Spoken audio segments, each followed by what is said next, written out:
What's up, bro? Aye.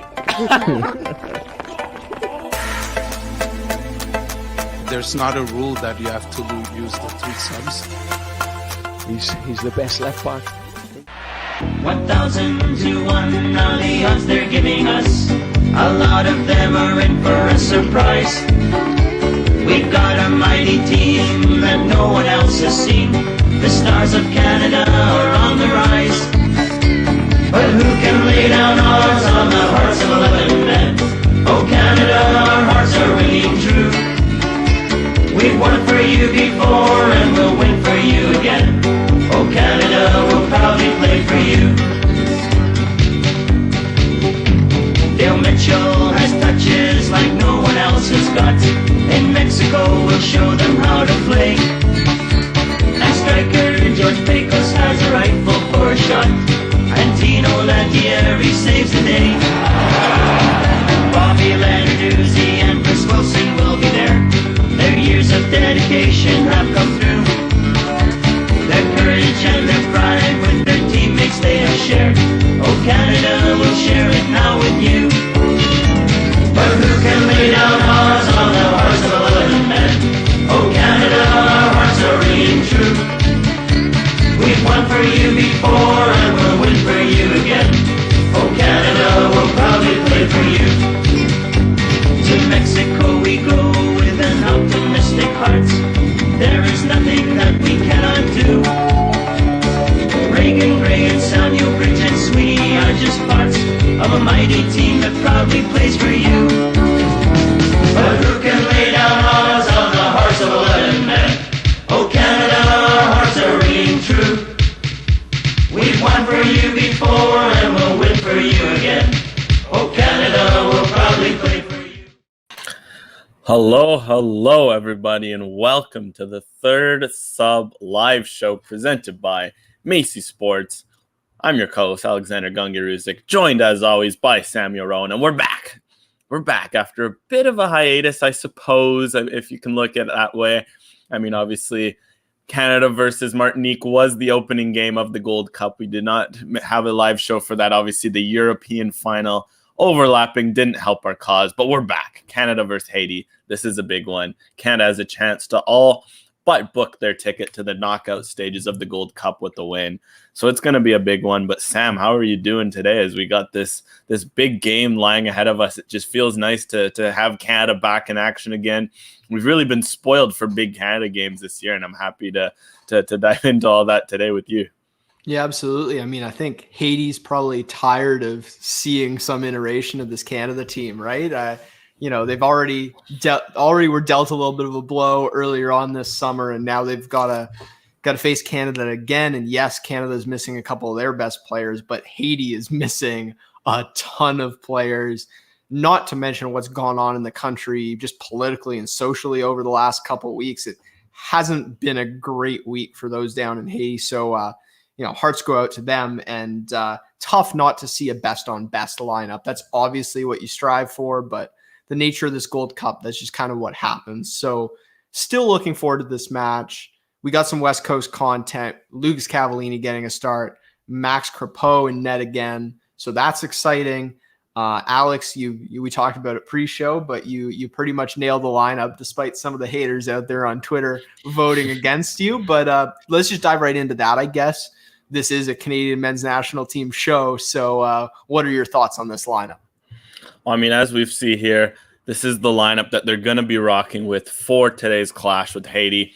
3-5-2 as expected. Didn't expect any tweaks to the formation, especially considering Canada defended quite well in this back three against Haiti, obviously, in June with the same pretty much, replacing Kamal Miller with Scott Kennedy. That's a pretty like for like, arguably even an upgrade with how good Kamal Miller has been as of late. Stephen Vittori and Daniel Henry both started the second leg after Daniel Henry was rested in the first leg. So it's pretty much similar back three. Max Crepeau in goal, no surprises there. He's the guy this tournament.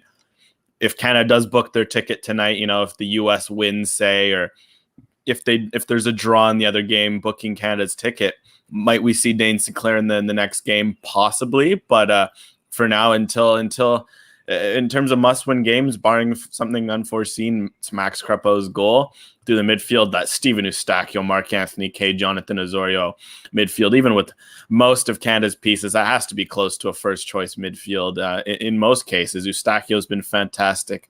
Kaye is huge. It is so essential. And then Osorio, just so much of the dirty work he does off the ball, but just some of his runs. So it was nice to see him rewarded with the goal last game. And then up front, two of Canada's active all-time top goal scorers right now, Kyle Larin and Lucas Cavallini. Obviously, Larin's in a bit better form right now with 8 goals in 7 games in 2021. Scored the opener, the game-tying goal on Sunday against Martinique, and he scored in pretty much all but one game in 2021.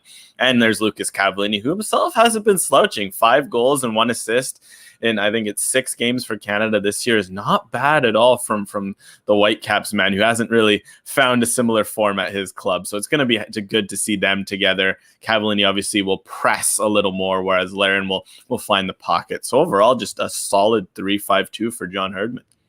Yeah, finding some real tactical consistency, and that's good to see despite, some of the notables out of the lineup. And I thought you broke that down pretty comprehensively. Daniil Henry's always a bit curious to see in there. Like you never quite know what you're going to get. I do think Canada is going to have this one pretty buttoned up, and there shouldn't be too many, high event opportunities for Haiti, but that's just something to watch out for at the back. Eustáquio, I think, has the quality to be the player of this tournament potentially. He looked really, really comfortable in that first match, and I'm excited to see what he does against not only this Haiti side, but against the U.S. And then, Alex, you mentioned the possibility of, someone like St. Clair getting a start. What do you think the dynamics will be if Canada secures a win here, if the U.S. secures a win? Then what kind of environment do we get in that third matchup? Not to look too far ahead, but I think that's the matchup that a lot of people have circled on the calendar, right? Yeah, I mean, it's certainly a question to have if you're Canada. I mean, what do you do in that third game if it's available to you? Personally, I mean, breaking it down, one of the reasons, for example, just if we're going to lay it down straightforward, Canada versus Haiti. This Haiti team's weakened, as we'll kind of dive into in a bit. They've been hit hard. They're missing 7 regulars, according to their coach. They have 3 goalkeepers, but they don't have any outfielders on the bench. They're missing some of their best players like Franzi, Piero, and Duckins, Nazan, and whatnot. If I'm not mistaken, I'll double confirm. I'll double check that one before I say that one again. But I know they are missing Franzi, Piero, and a few other keys. Obviously, they're missing Johnny Placide from the visa issue that held him out of the Canada game in June. They're Josu Duverger is back on the bench tonight after missing the last game, but still they're on what is theoretically a third string goalkeeper. He played fantastically, to give credit to him last game, but he is still the third string goalkeeper. Against this Haiti team, you could wonder if there'd be rotation. Do you want to play for a B team and then focus on the U.S. in the last game? Yes, but I think now with the yellow cards factored into play, if you go all out and win today by a good goal difference, you're all but guaranteed qualification. There is the rare chance that you get caught in a 3-way tie with 6 points, which would have to happen if Martinique would have to beat both the U.S. and Haiti, and then the U.S. would have to beat Canada, and Canada would have to beat. Basically, it's nearly impossible. And if you get a good goal difference anyways, the 3-way tie becomes irrelevant. Heading into that third game, you can go, okay, we can get away with the draw and qualify as the first or second place team. And more importantly, some guys picking up, say a Lucas Cavallini, a Mark-Anthony Kaye, Steven Eustáquio, Alistair Johnston, Steven Vittoria, who are the 5 starters on yellows. If any of them pick up a yellow today in a win, yes, they're suspended for the next game, but if they win, that's a game you'd take. You'd rather not have to go into that U.S. game. You have to play your Eustáquio Kaye midfield. You lose one of those guys for a quarterfinal against a good team by picking up a yellow. So there's a lot of reasons for Canada to actually want to go for a win today against Haiti. And dare I say it, risk some yellow cards. And I mean, I don't want to elicit any memories of Jose Mourinho, but maybe if you're John Herdman, kind of clear it out of the way, right? You could be a bit strategic. Yeah, maybe if you're up 4-0 in the 70th minute, you're Steven Eustachio, you're about to come off the field, tell him to grab a yellow card before he leaves the field. Maybe don't make it obvious, but you see a guy in the counter, grab his jersey, ref gives you a yellow, might not be the worst thing in the world if you're up 4-0. So there's a lot of reasons for Canada to want to go for it in terms of winning, but also I'll be interested to see if there are any permutations like that in terms of yellow cards as the game goes along, because it does play a role. Because at least if they are to get suspended for the next game, if it doesn't matter, they're fresh for the quarterfinals. And not only are they fresh, they don't get suspended for the semifinals as their yellow cards would reset. So there's also the factor that if you rest a guy against the U.S. because he has one yellow card, well, in the quarterfinals, he picks up a second, he's suspended for the semis. So it's really a poison pill, those darn yellow cards. So I don't envy Herdman on that. But in terms of the squad, he had every reason to want to go for it today. Yeah, it's interesting. There's so many different permutations and possibilities there. And I wonder how much, Alex, just to continue to kind of quiz you on this, how much do you care about or play for the seeding if you're Canada or the US in that match? Do you put value in that, or you put more value into having your full squad? Like if you had to choose between a couple guys missing out on, because of second yellows versus having a tougher opponent, how do you sort of weigh those options? Or do you just put out as good a squad as you can in all these matches and let the chips fall where they may? Well, the beautiful thing is if you're Canada, if I'm not mistaken, Mexico plays on Saturday, and that's really the big factor. I mean, you want to avoid Mexico. I don't say somehow Mexico were to lose against I think they're playing El Salvador on Sunday. And to give credit, El Salvador have looked really good this tournament. If you're Canada, okay, basically you want to avoid Mexico. Let's just assume Mexico will win. That first game against Trinidad aside, they've looked good. Last night they cruised to a win with Guatemala. Rodrigo Funes Mori is looking really good up top for them, a good commitment to replace a guy like Raul Jimenez, who's obviously missed the last year or so with his skull fracture, and then obviously they're missing Hirving Lozano. They've still got so much depth, and having a guy like Funes Mori step up shows that you don't want to face Mexico. No matter how good El Salvador is playing, you want El Salvador. Obviously, that wouldn't be till the semis, so not to get ahead of ourselves here, a potential matchup with Mexico wouldn't be to the semis. But if you're heading into that U.S. game, Mexico is first. You want to win that game if you're Canada. You absolutely want to put your pedal to the metal. You win that game, it gives you an easier path to the final, theoretically, on paper. And that's what you have to hope for if you're Canada. And I mean, even then, I think you still go for the win. It's hard to tell players, okay, in the last game, go lose. You can't tell players that, especially in a tournament. It might, set your mentality in a wrong way. But if you're Canada, heading in that last game, you want to win it. And if anything, you hope Mexico wins their group just to give you that incentive, that carrot on a stick to go beat the U.S. on Sunday. Not that they really need one playing their rivals, but an added incentive on top of that. Well, we've talked now a lot about the possibilities as this tournament goes on, but let's dive in a little bit to what exactly Canada is facing in this Haiti team. We've already sort of outlined the numbers of absences, and if anyone out there has watched our preview shows for the Haiti matchups, in the World Cup qualification stage, Dukans Nazan was a guy that, was at the forefront of Canada's mind, especially defensively, and a number of their quality attacking players they're missing. So that's definitely something to watch out for. That means that there is an opportunity for some unheralded guys to step up. But Alex, not a lot of names on the team sheet for Haiti that if you follow North American soccer, really, that you're going to know super, super well, but maybe an opportunity for, a little bit of a trap game if Canada's not careful early on. We did see that against Martinique. I mean, Canada cruised as the match went on, but that opening 10, 15 minutes was a bit cagey. So I feel like if you're Haiti, that has to be the angle you're looking for to start out this match. Yeah. Before I touch on that, I just want to note that for some reason, Mexico, El Salvador actually play after Canada on Sunday, that is. So they won't have a choice in that. Just want to point that out just in case, case of misinformation and all that. So Mexico and El Salvador actually do play after Canada on Sunday. So that is a wrinkle worth noting. But as for Haiti's squad, it's a tough one to gauge because on one hand, yes, they're missing so much of their talent. They're missing guys, Dukans Nazan, Franzi Pieros. For me, he looked fantastic in the viewings I've had of him for Haiti. Even a guy like Hervé Bazile, who was half injured for Canada, but the fact that he's, might not feature as well. looking down the list, there's a lot of top end guys missing, but if anything, that almost benefits Haiti. And it's something that Herdman's mentioned the last few days.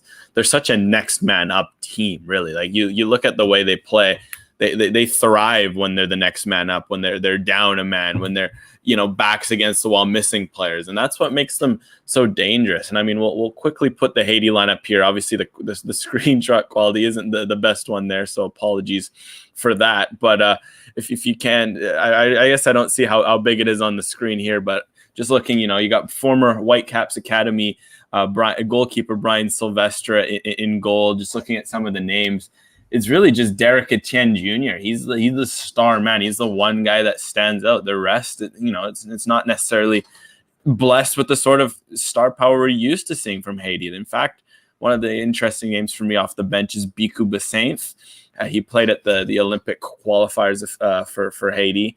He's a midfielder. He was called up in an emergency provision for this tournament. So he's someone that clearly Haiti, they were lucky to be able to call up to the squad. And I wonder if he might play a role later in the game. But otherwise, you look at that Haiti squad, it might be lacking for some of the star power we're used to seeing from them. But at the same time, that's where Haiti benefits. They tend to do better as a collective. They're a team, they're a real unit. They play like an 11-man unit on the field. And I think just missing guys is only going to reinforce that, because look how good they looked against the U.S. on Sunday.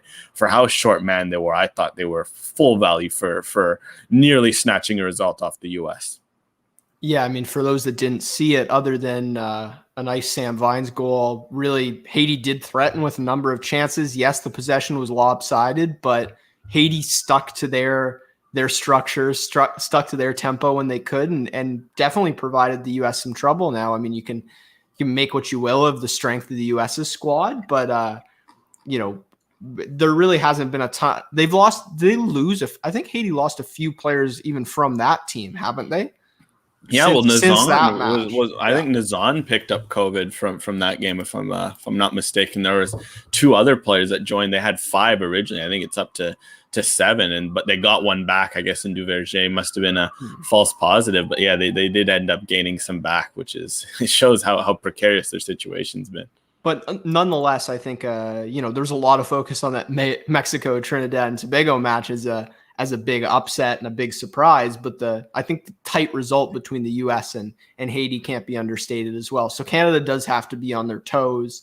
And maybe there's a bit of an element of, after playing Martinique, you get lulled to sleep a little bit. But I think John Herdman now has done a good job of drilling in his guys and kind of getting them ready. So as always, the first 15-20 minutes of these matches kind of telling, and we'll see if Canada can settle in quickly here. But you make a great point about, we talked a lot about this with Haiti. They have a very strong, unity and identity that can help see them through matches, even when this is not the first time they've been in challenging circumstances. It feels like Haiti's constantly dealing with trying factors. I mean, this group in one form or another has been in the U.S. since those World Cup qualifiers, which is a whole different layer to this. So if any country is capable of, handling all this stuff and still performing, it's someone like Haiti.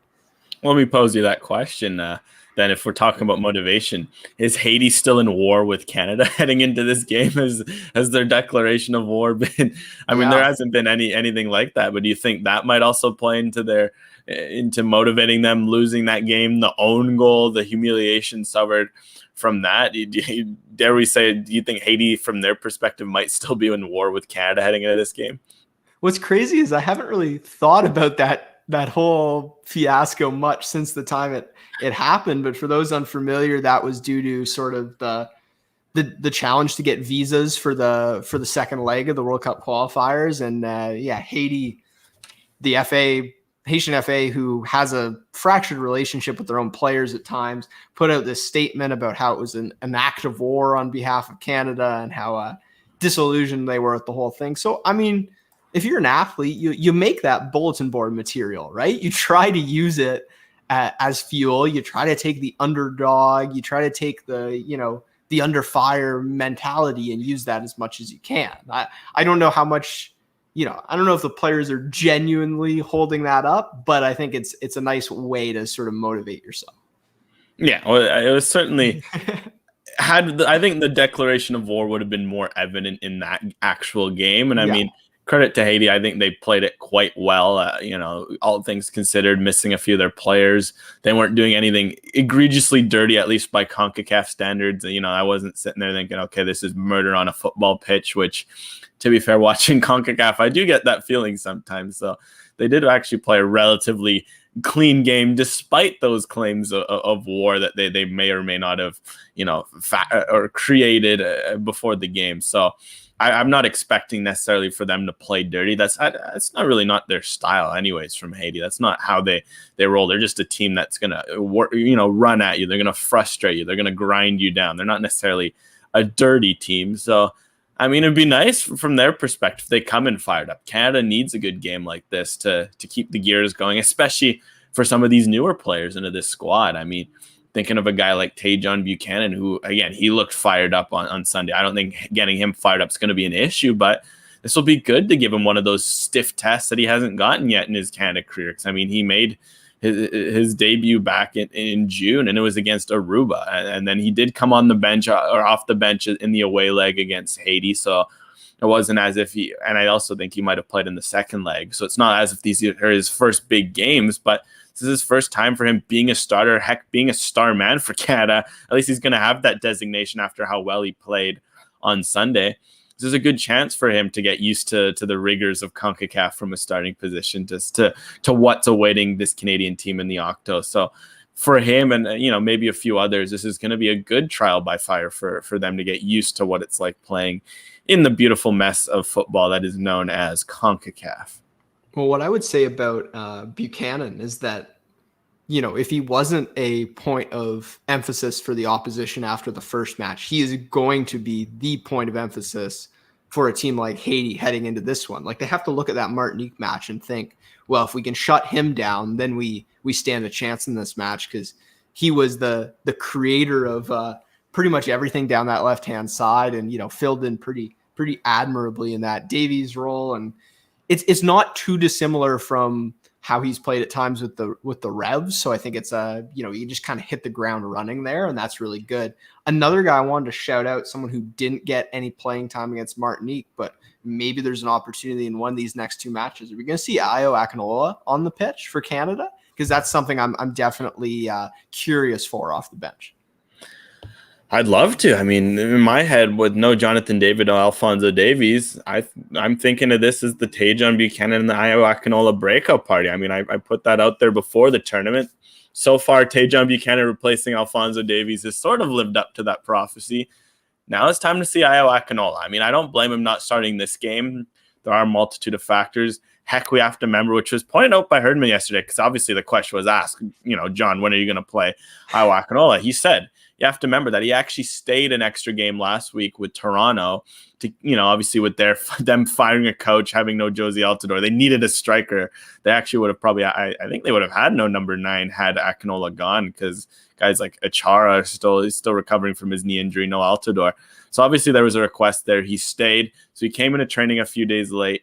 He's still getting up to speed. We have to remember this is his first full camp with Canada. I mean, he really just trained as a taxi squad extra in June for just a week, really, before they sent all the taxi squad except Zachary Broguillard, obviously, who stayed on home. So this is his first camp for Akinola. So I think I'd like to see him get cap tied. Well, he is already cap tied. He filed his switch. Sorry, not get cap tied. Earn his first cap today for Canada in the second half. I think, especially, against this Haiti team, you got Lucas Cavallini wearing down defenders. I think it's a good way to ease yourself in as after, 60 minutes of dealing with Cavallini is having to deal with Akinola. I think that would be a good way to get some late goals that maybe bump up your goal difference or get you a late win that you need, say the game is tight. So I think, I'd love to see Akinola today, because as we saw with Buchanan, some of these, younger players, they're ready to be thrown into the fire and play in these big games. So Akinola was a bit behind that schedule, obviously, due to other circumstances. So I think today's a good game to dip his toes in the water and say you had in that last game, knowing that you can get through with a draw, or even a loss. Then you can play a guy like Akinola. Give him a start. Give him a taste of what he's got. So I'd like to see him off the bench today. Yeah, I agree with you, Sam. Well, and that feels like a pretty decent scenario. Like, putting Akinola in the starting lineup is not, waving the white flag against the U.S., right? It's not like you're sacrificing much. Especially, I like the dynamics there. That's kind of same vibes as, a player returning to an old city, right? His old team in MLS or something like that. Let me pose the question. Do you think he gets booed in Kansas, say he starts that game against the US on Sunday? I wonder how enlightened the general crowd is, like how aware are they of that? Because there is a pretty hardcore U.S. men's national team following, so I could totally see that. That'd be hilarious, and I think that'd be a great. I think that would make for a great environment. But we want to touch on a couple of questions here. First one from Seb in the comments: which European team should Buchanan go to? That's a good one. I guess I'd open it up almost more to which league or which country, would be an ideal spot, because sometimes it's hard to pin down a team exactly, but maybe what kind of situation is ideal. Alex, what would you be thinking in that regard? I'll try to just pull up some of the teams that have actually been interested in him, because there's been many. The ones that I've certainly, the three teams that stick to mind are Sporting. I think Besiktas must have been one of them, and Juventus. I'm intrigued by Juventus. I think of them playing, the wing backs. I think of a guy like Buchanan feeding in crosses for a guy like Cristiano Ronaldo.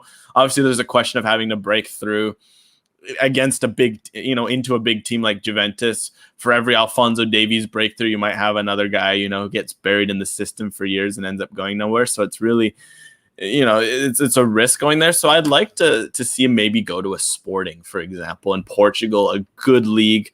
You can get two birds in one stone. You can convince Lucas Diaz, or I guess it would be, I was having this thought, maybe it's Lucas Dias with how the Portuguese pronunciations. Maybe that's a whole discussion for the future, but, we'll go Diaz for now since we are with our Canadian pronunciation. But, maybe he goes there and convinces him to commit to Canada. But, commitments aside, I think that'd be a good level. Champions of Portugal, Champions League team. That'd be good, if not similar to Besiktas.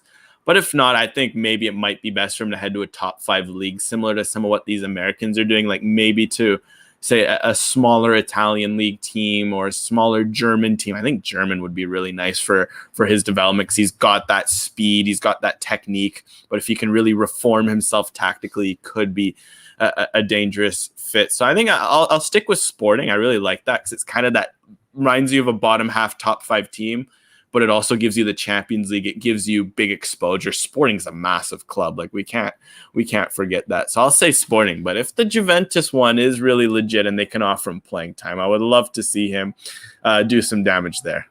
Yeah, it's that delicate balance of, global stage and those kind of high leverage matches, but also the ability to really earn some playing time and not get lost in a system with a ton of players. And I guess as much as anything, what we learned from the whole Alphonso Davies process is it's not just the club and their profile, it's also their attitude towards those young developing players. Because, Alphonso Davies could have gone to a situation similar to Bayern, but if the attitude towards their treatment of assets was different, then he could still be buried on the bench or in an under 23 league. But obviously Bayern, had a very explicit idea. And so I like your suggestion of Sporting. I like, a German or Italian team, kind of mid-table team where you could get a ton of opportunity.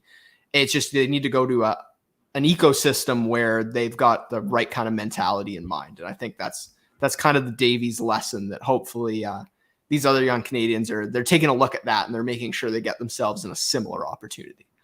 Yeah, or heck, even just a big club, but one that believes in a youth, just youth. Say, if you're going to a Chelsea, for example, you might get stuck in the loan army, for example. But at least with Bayern, either your guys play at the, they have their second team in the third division. They either play there like Davies did to start. They either get loaned to other good clubs, like say like a guy like Chris Richards, another American has done. So, or they play like Davies. So I like if there's a club that's not necessarily Bayern, but has similar philosophies to Bayern, I'm all for it. But if not, may as well go to a club like Sporting, because plus or even Hekadera, a Besiktas too. Plus, at least there you'd have the Canadian influence around you. Atiba Hutchinson is a pretty good mentor to have. So I would like either of those options. Southampton isn't actually the worst shout there. I don't mind that one. He could be a good player for Southampton if he plays. They do tend to develop young players. Hopefully he doesn't play if there is ever another 9-0 shellacking, as has been yearly tradition for Southampton. But I think that'd also be a good level for him there too. Yeah, exactly. I think that's the Southampton shout kind of at least brings to light a bit the idea of what I was talking about, which is, clubs with the right mentality and fit for a player in that position. So, yeah, I mean, the shout out to those 9-0. That's a tough look for Southampton. And Southampton's maybe not what it was 5 or 6 years ago, but I still like Southampton. I like what they're doing. They were top of the league at the beginning of the year for a reason. Yeah. So I think there's definitely something to this Canadian sort of pipeline or Canadian connection, like a club like Sporting. Or now the Turkish league is obviously very woke very to Canadian prospects, right? So it does feel like you're getting these connections. So that's always when some of these young prospects are looking for, a big move to Europe. You can always kind of consider, okay, which Canadians are in which markets and where those connections and, where might they fit in?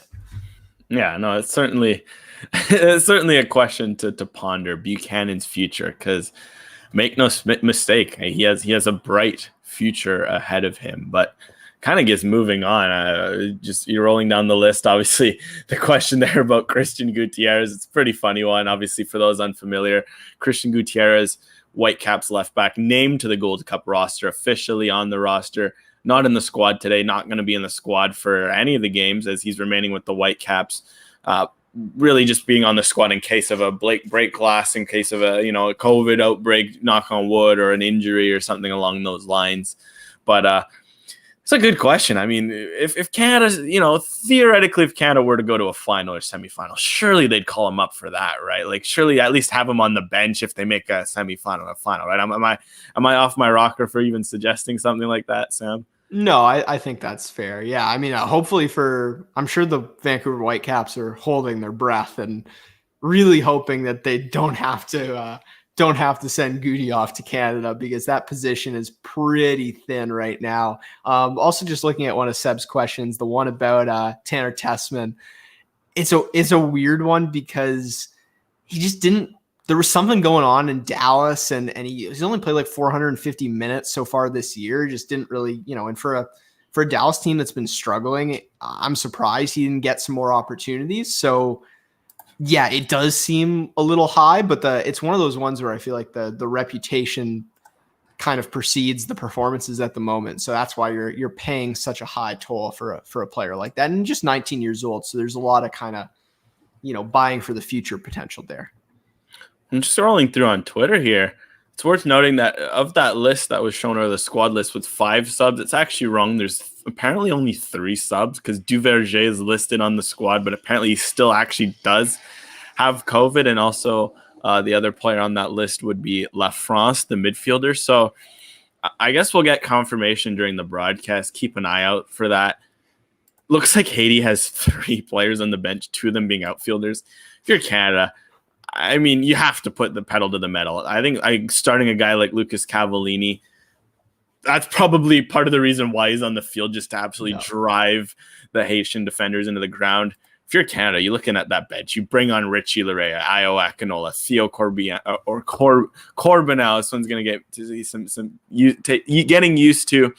And actually, shout out to Richie. I think it's Lai, his proper pronunciation, as was put out on Twitter. That will certainly be something that I will try to make an effort to. It's something that I'll get used to trying to say. But it's interesting to note some of these players. I mean, I think, if Canada Soccer or any of these guys, if you're out there, just maybe it might be best with how some of these names, just to roll through a pronunciation guide, a 5-minute video with each player saying their name, so we can work on that. But Richie Lai, Io Akinola, Theo Corbeau, Junior Hoylett, Tyler Pasher, imagine throwing those guys in against a tired Haiti team, unable to make subs, or only with 2 subs on the field.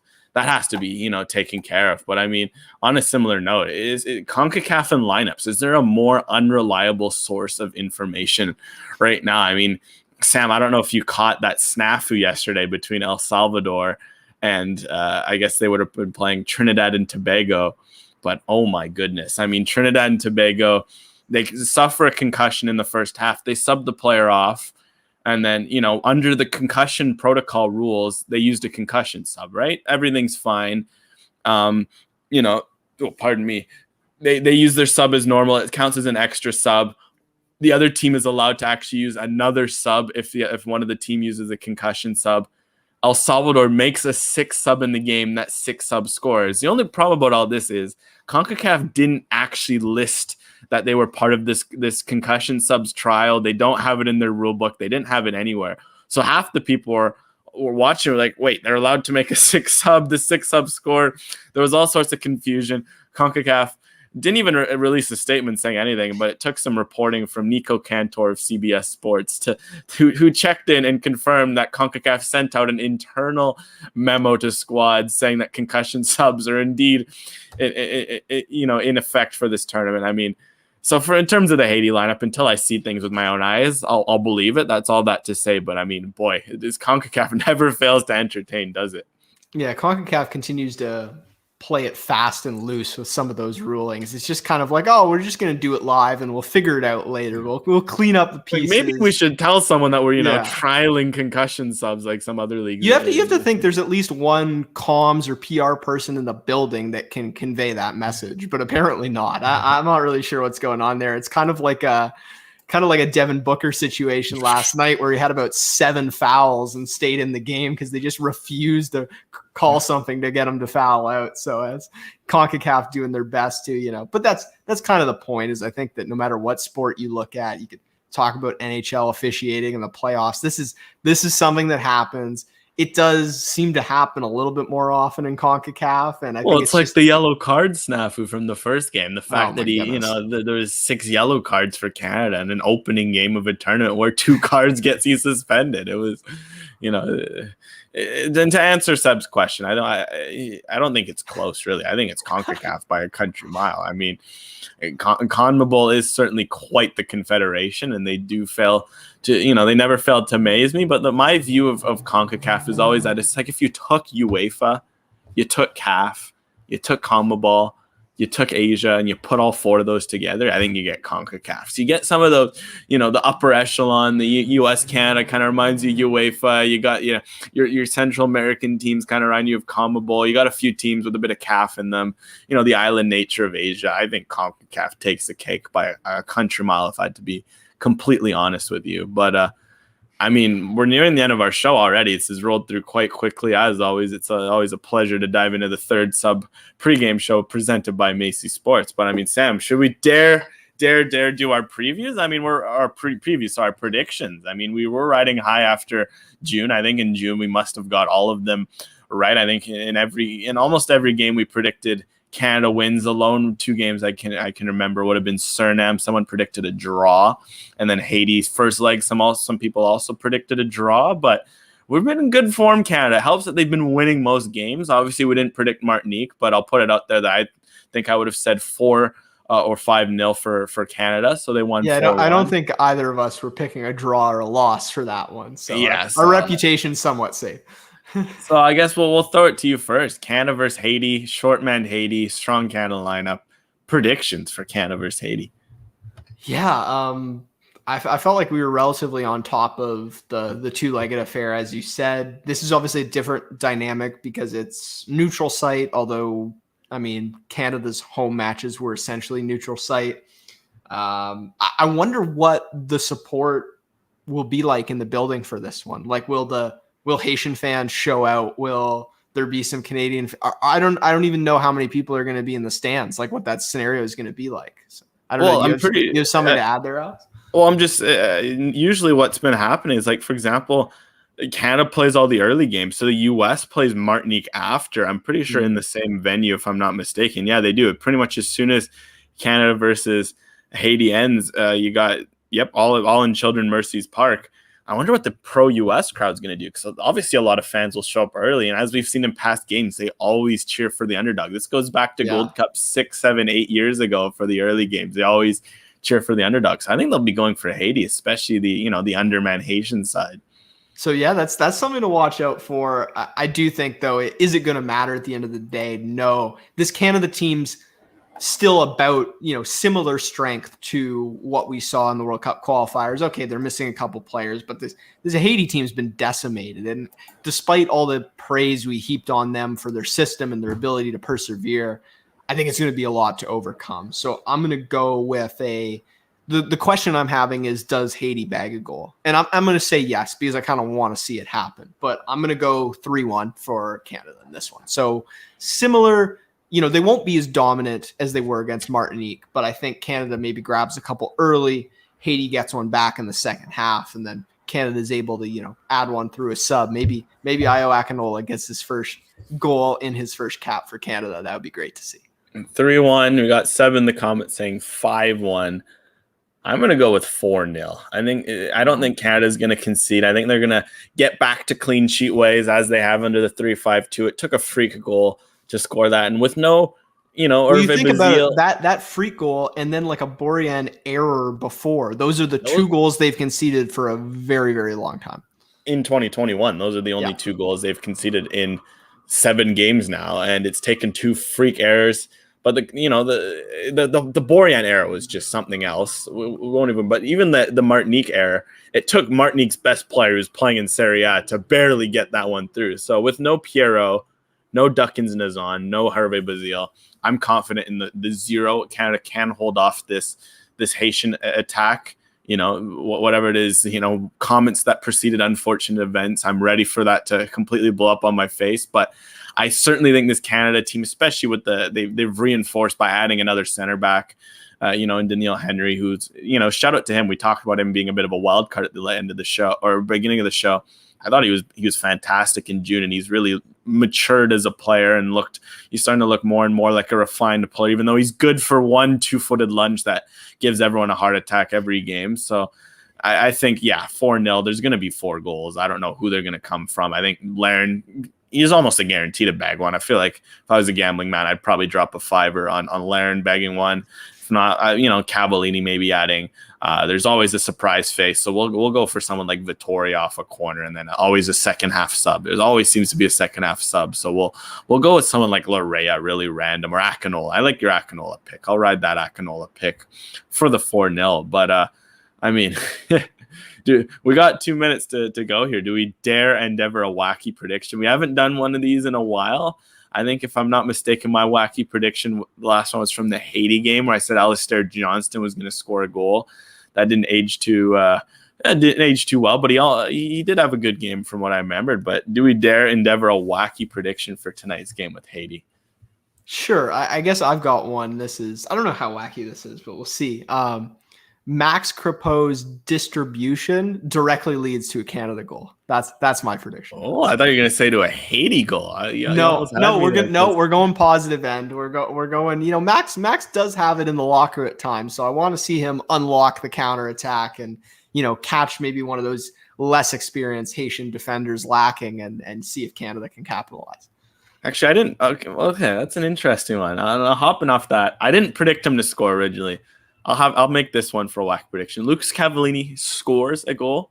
Lucas Cavallini also gets a yellow card and gets suspended. I think he's going to go for the white cap special. But always he loves his yellow cards. He loves his goals. I think he gets both of them today, and I like he that. does. He'll pick up what we'll start to call the Lucas Cavallini special, scoring and getting suspended in the same game as he did in his last game before leaving the Caps to join Canada. So I'm expecting a Lucas Cavallini special tonight.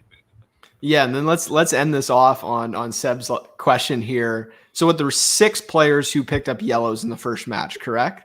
So unless any of the other guys who didn't pick up yellows pick up a red, yes, there are only 6 players who are on yellows who can get suspended. And are they all starting? All at 5, and Lucas Cavallini, Marc-Anthony Kaye, Steven Eustachio, Steven Vittoria, and Alistair Johnston, and Liam Fraser is the 6th on the bench. So Yeah, so I feel like law of averages here. Like I got to pick that one third of those guys are going to pick up a second yellow in this match. So I'm going to say 2 are suspended for the third matchup against the U.S. No, I'm just saying Cavallini. I think Eustachio will be able to hold off. I think. Actually, you know what? If it was one of it's probably Eustachio CONCACAF. okay. There's going to be some ridiculous second yellow card that shouldn't be a thing. Cava's going to get one on merit. I feel like someone else will get one on something chintzy. So I guess between those 4, because I think it would have to be one of the fullbacks or midfielders. I think Fraser subbed into the game. He won't pick up a yellow, but you think? I think actually, yeah, I'm starting to see an Eustachio yellow, like something where he has to shut down a counterattack. He has no choice. He gets a booking. He gets suspended. But I don't know. I think Cavallini's my one guarantee. But for all I know, it'll be 2 guys like Mark Anthony Kaye and Liam Fraser who pick up suspension. So I guess hopefully not, but we'll have to see. Yeah, but I guess we'll have to see. But on that note, there we have it. Another express version of the third sub live show. Obviously, it's CONCACAF. The game has not started, even though it doesn't start till about 7 or 8 minutes. So we'll give you a few minutes to buckle in and grab some drinks, grab some some snacks, whatever you need to fuel up on game day. But that was another edition of the third sub live show presented by Macy Sports. I was your co-host, Alexander Gungaruzik, joined as always by Samuel Rowan. We'll catch you on Sunday for Canada versus US, the derby, one of Canada's big rivals in international soccer. But until then, stay tuned for more in terms of podcasts and obviously match coverage. And hopefully this one's a beauty. I'm certainly expecting it to be. So see you later, everybody.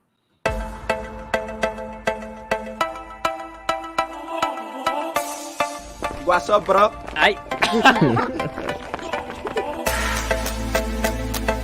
There's not a rule that you have to use the 3 subs. He's the best left back. 1,000 to 1 now the odds they're giving us. A lot of them are in for a surprise.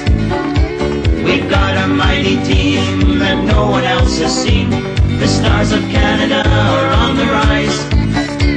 But who can lay down odds on the hearts of 11 men?